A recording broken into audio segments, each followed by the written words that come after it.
Hi, this is Brandon May from thehealthyadvocate.com. Today I want to show you how to make chocolate chip cookies. Now these are gluten-free chocolate chip cookies made with almond flour. And almond flour is a gluten-free, grain-free flour that is low in carbohydrates, high in protein, and it's also low in the glycemic index. So it's not going to raise your blood sugar rapidly like other wheat flours would. Also, it's going to be digested a lot easily than other gluten-based flours. Now, what sets this apart from other gluten-free cookies is that because it's low in the glycemic index, it's great for people who are wanting to watch their blood sugar and also perhaps even lose weight, because sometimes blood sugar, when it's skyrocketing, it can help promote fat storage, and that's not what we want. We're going to start with 1/4 cup of butter and 1/4 cup of xylitol.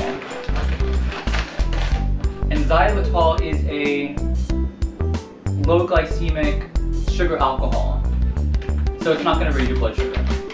And we're also going to use 2 tablespoons of coconut palm sugar. And coconut palm sugar is also a low glycemic sweetener. Okay, and so we're also going to add a little bit of stevia, about 1/8 of a teaspoon of stevia, 1/8 teaspoon of salt, and 1/4 of a teaspoon of baking soda. Make sure that this is aluminum-free baking soda. Now, just like with any cookie recipe, we're going to cream the sugar and the butter together. So I'm going to use my antique rotary beater to do that.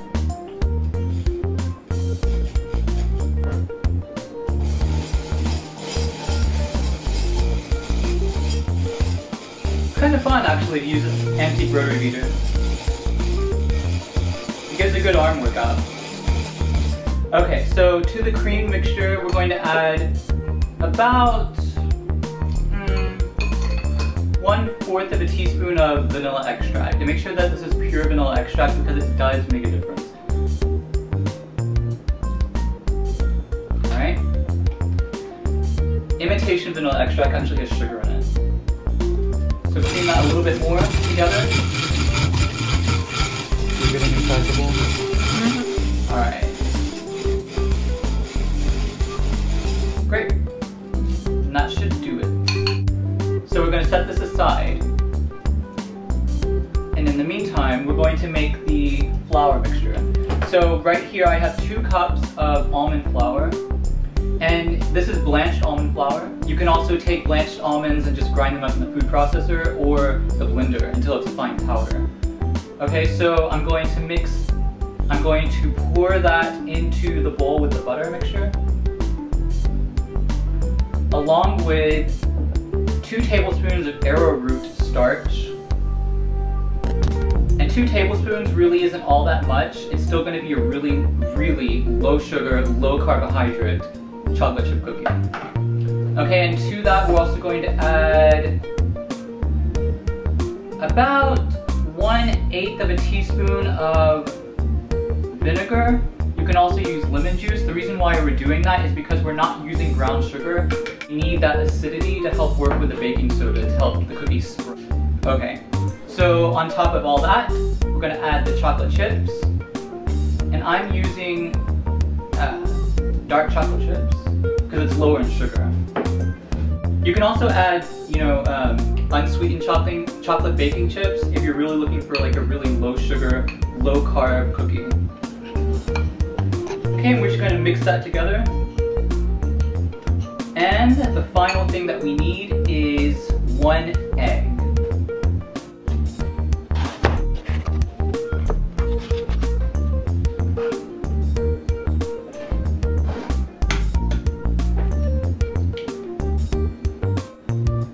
And the egg is really there to help bind the mixture together. You can probably, if you're trying to look for a vegan dessert, you can of course substitute the butter for palm shortening. You can also try and substitute the egg for maybe some more oil or some coconut milk and see how it turns out. The the egg really helps to bring out a more traditional chocolate chip cookie.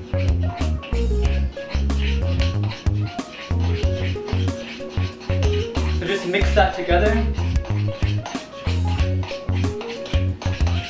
And there you have chocolate chip cookie dough. Now let's go ahead and put this on the cookie sheet and pop it in the oven. I have my oven set for 350 degrees Fahrenheit, and it's been preheating for about 10 minutes now, so it should be ready to go.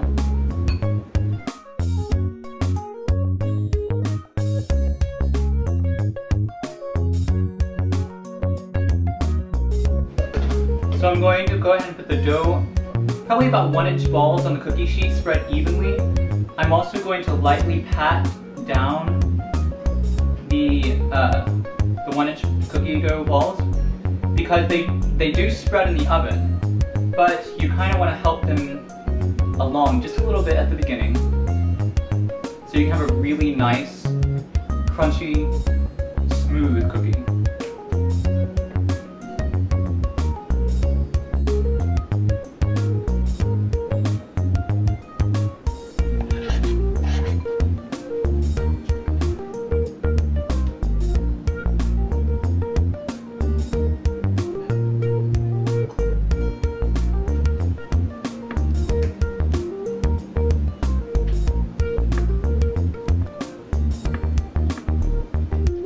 Okay, perfect.